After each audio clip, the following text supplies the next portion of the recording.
우리를 지으신 하나님, 우리를 구원하신 하나님 앞에서 내 인생을 결산할 날이 있다. 이 사실을 우리는 정신 바짝 차리고 우리 자신에게 돌아봐야 됩니다.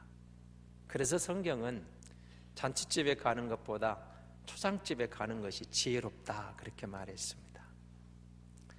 잔치집에 가서 하루 흥겹게 놀고 와서 재미있는 것도 좋지만 초상집에 가서 인생을 돌아보는 지혜를 얻는 겁니다.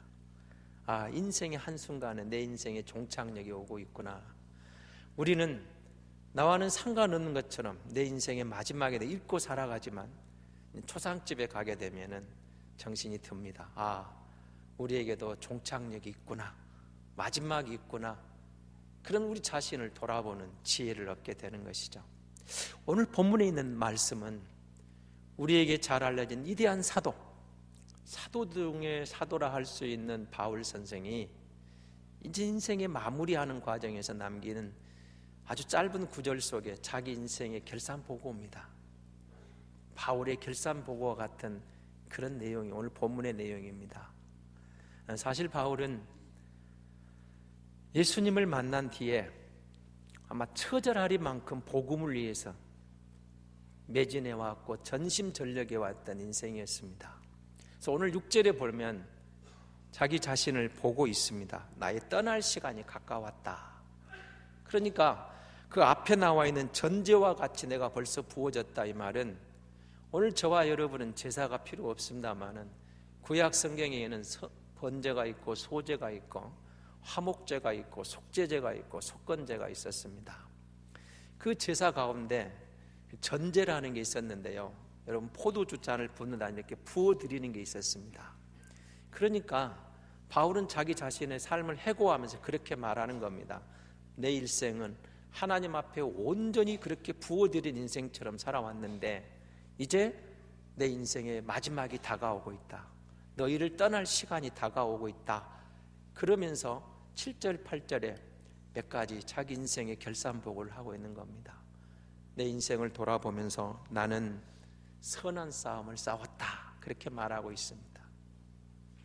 이 선한 싸움을 싸웠다는 이 말은 사실 도덕적으로 또는 불의와 싸웠던 그런 의미도 있습니다만은 바울의 선한 싸움은 복음을 위해서, 하나님의 나라를 위해서, 영적 싸움을 위해서 최선을 다했다, 그런 싸움이었죠. 세상에는 많은 싸움이 있지만 사람들은 다 자기 유익을 위해서, 자기 육체의 쾌락을 위해서, 자기의 명예를 위해서 싸웁니다. 그러나 바울이 싸운 싸움은 그런 싸움이 아니었습니다. 출세하기 위한 싸움이 아니었습니다. 부자 되기 위한 싸움이 아니었습니다. 쾌락을 누리기 위한 그런 싸움이 아니었습니다.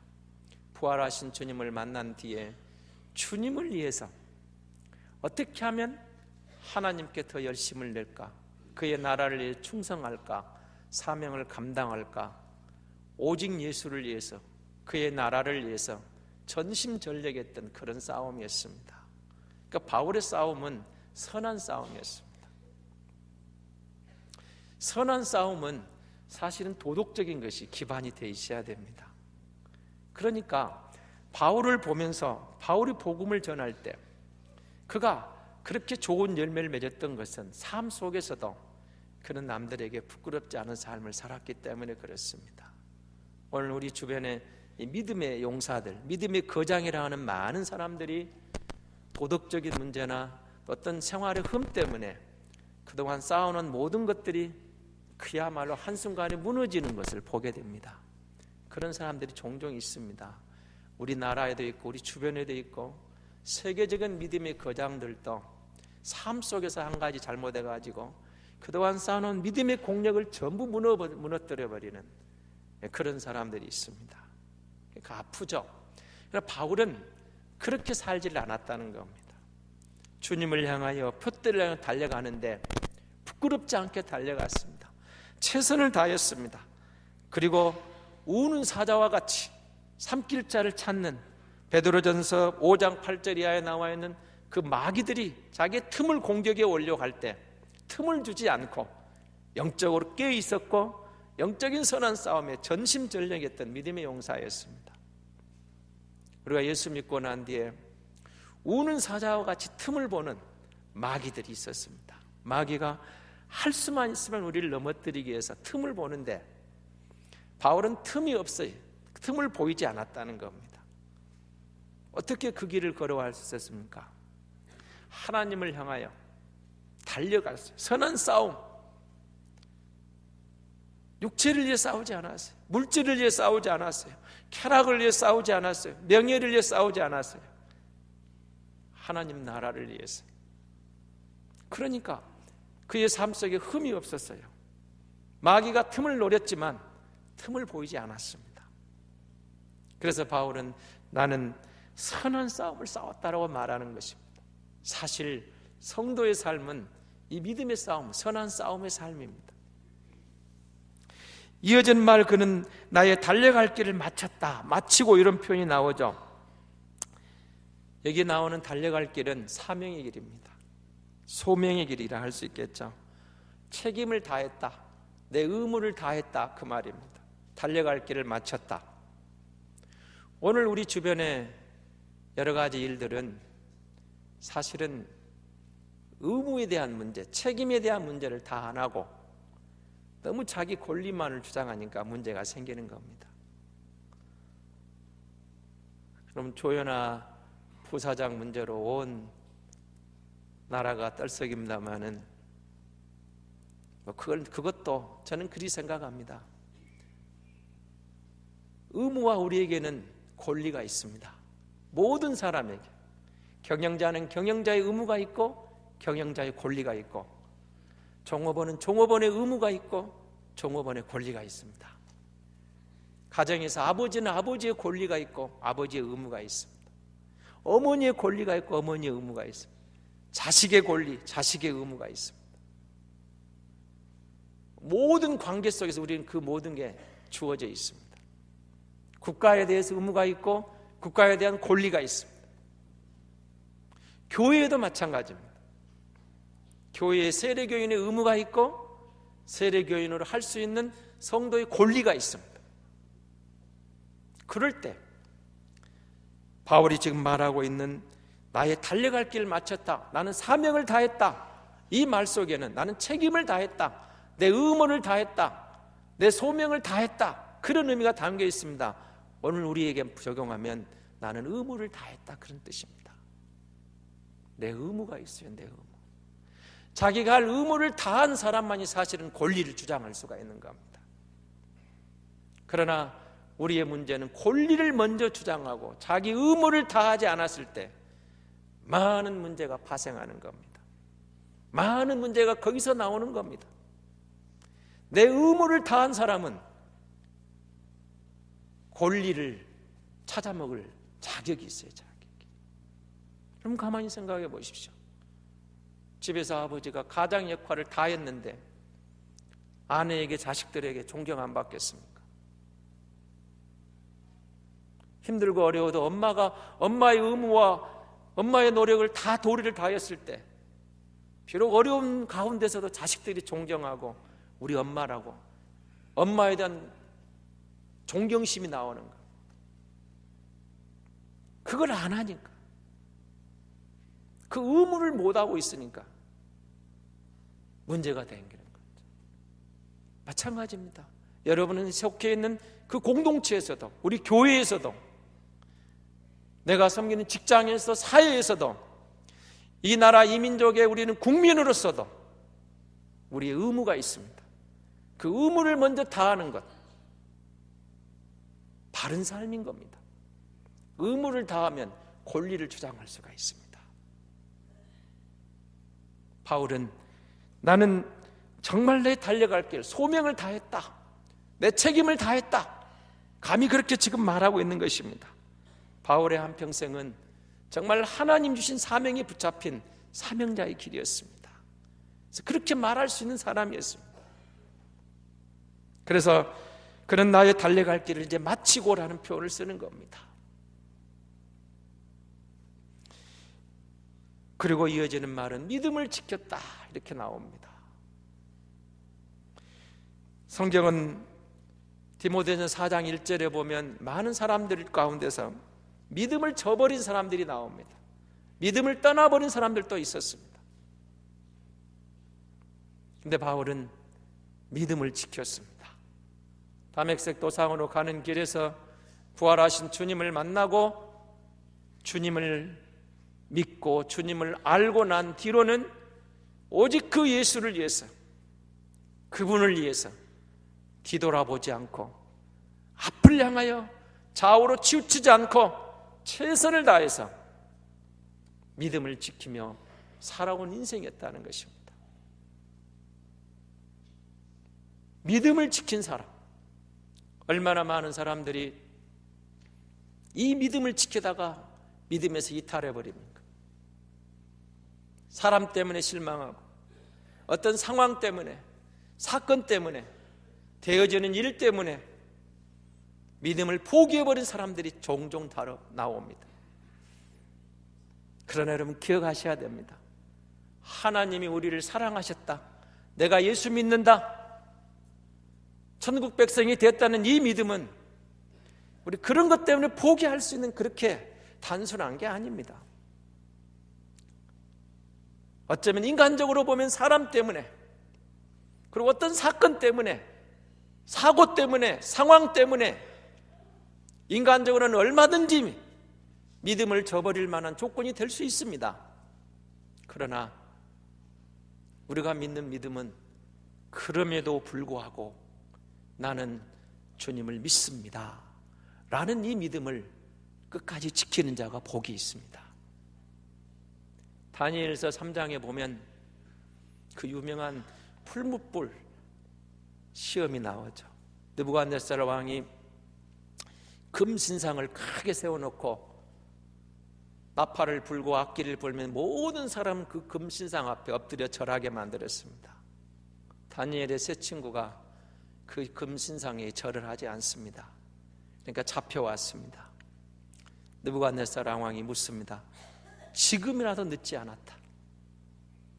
다시 나팔을 불 테니까 내 금신상에 엎드려 절하면 내가 너희를 살려주겠다. 근데 이 사드락과 메삭과 아벳느고가 왕에게 이렇게 말합니다. 왕이시여, 하나님께서, 우리가 섬기는 하나님이 그 풀무불 속에서 우리를 지켜주실 겁니다. 그런데 왕이시여, 그리 아니하실지라도 우리는 결단코 금신상에게 엎드리지 않을 겁니다. 절하지 않을 겁니다. 여러분, 거기 나와 있는 그리 아니하실지로가 뭡니까? 왕은 우리를 풀무불에 던질 수가 있습니다. 우리는 불에 타 죽을 거 가루가 될 수도 있습니다. 그럴지라도, 죽을지라도, 불에 타서 가루가 될지라도 나의 하나님을 부인하지 않을 겁니다. 나의 하나님을 배신하지 않을 겁니다. 여호와 하나님을 섬기겠습니다. 우리 믿음을 지키겠습니다. 그리 아니하실지라도. 느부갓네살 왕이 화가 나가지고 평소보다 불을 7배나 더 뜨겁게 만들었습니다. 그래서 세 친구를 집어넣는데 집어넣는 사람들이 타져 죽을 만큼 센 불이었습니다. 그러나 하나님은 이 세 친구를 그 가운데서 머리카락 하나 상하지 않고 지킬 수 있는 전능하신 아버지 하나님이었습니다. 믿음을 지키는 이들을 하나님께서는 외면하지 않으셨고 보호하셨고 지켜주셨던 것입니다. 많은 사람들이 믿음을 저버린 경우에도 바울은 나는 이 믿음을 지켰다라고 고백하고 있습니다. 저와 여러분이 오늘 이 마지막 주일에 예배할 수 있고 서 있는 것도, 예배자로 나와온 것도 믿음을 지킨 사람들에게 예배 자리에 나와 있는 줄로 믿습니다.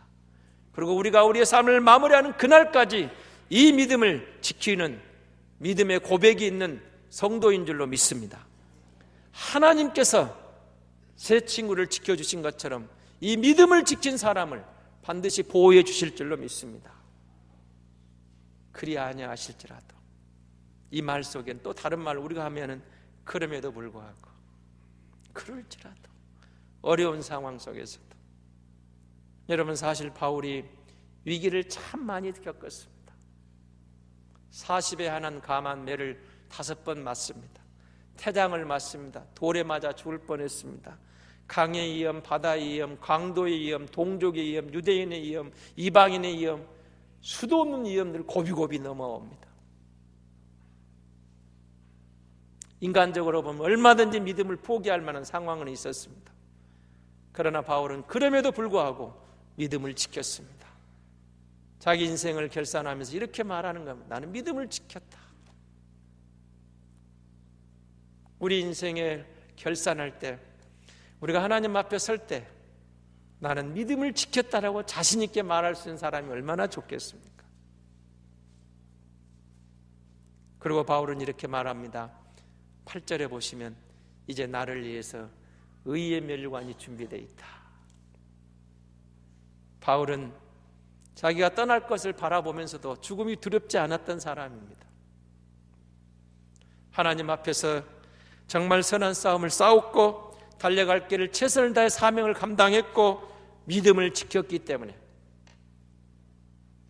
하나님이 예비하신 그 면류관의 주인공인 줄을 확신했기 때문에 두렵지 않았습니다.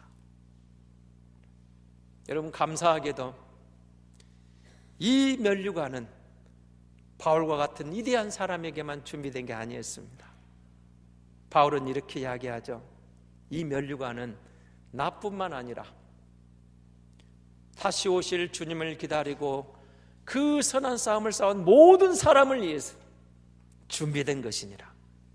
다시 말하면 저와 여러분을 위해서 준비된 면류관인 줄 믿습니다.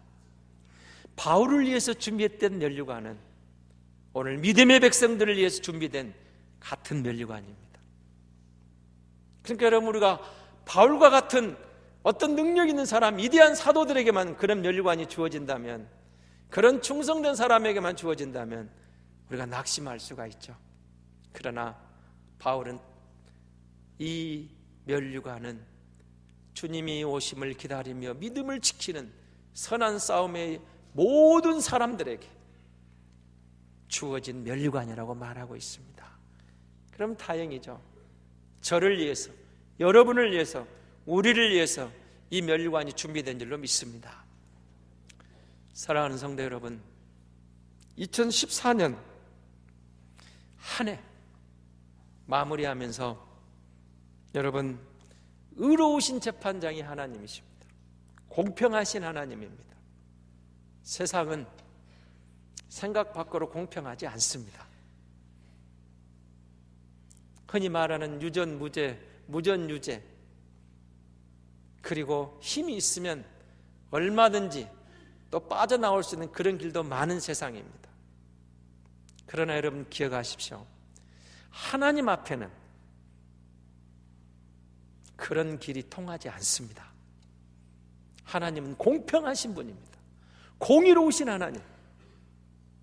가진 자나 없는 자나 힘 있는 자나 힘이 없는 자나 약한 자나 부한 자나 동일하게 공평하게 판단하시며 치우침이 없이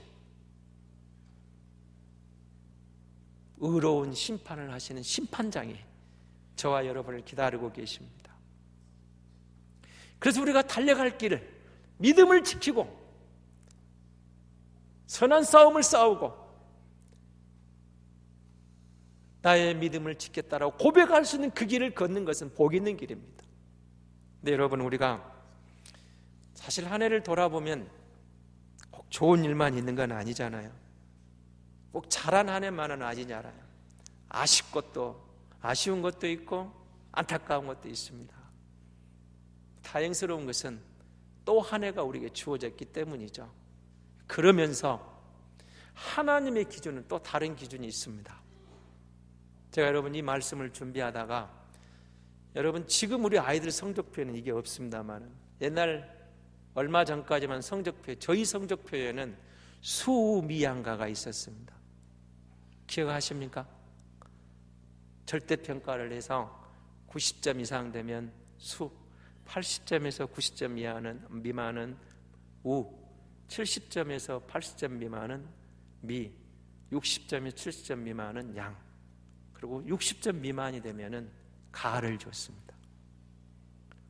이맘때 되면 우리 아이들이 성적표를 갖고 갈 때 수가 많으면 집에 오는 발걸음이 가볍죠. 근데 저 미만으로는 많이 나와 있으면은 갖고 오기가 상당히 조금 거시기 합니다. 그런데 여러분, 그 수미양과 사실은 다 좋은 의미가 있습니다. 저는 이 한문을 보면서 이게 하나님이 우리를 취급하시는, 하나님이 우리를 다스리는 방법이다, 그런 생각이 들었습니다. 잘 들어보시기 바랍니다. 숫자가 원래 빼어날 숫자입니다. 그러니까 특히 우수하다, 잘했다는 뜻이죠. 우는 넉넉할 우자입니다. 역시 우수하다, 그런 의미입니다. 미는 아름다울 미자로 좋다라는 뜻이 있습니다. 양은 좋을 양자로 훌륭하다, 착하다, 그런 의미가 있습니다. 가는 가능할 가자인데요, 충분한 가능성을 가지고 있다. 여러분, 가를 맞았어도 하나님 앞에 섰을 때 하나님은 너 구제불능이다 이렇게 취급하시는 하나님이 아니라 그 말입니다. 10중 8구 우리는 우리 아이가 올 가를 맞아왔다. 그럼 여러분 어떻게 하겠습니까? 너는 누굴 닮아서 그러니? 아마 그러시겠죠. 구제불능. 그런데 그게 아닙니다. 하나님이 우리를 다루시는 방법이 이런 방법입니다. 조금 부족해도,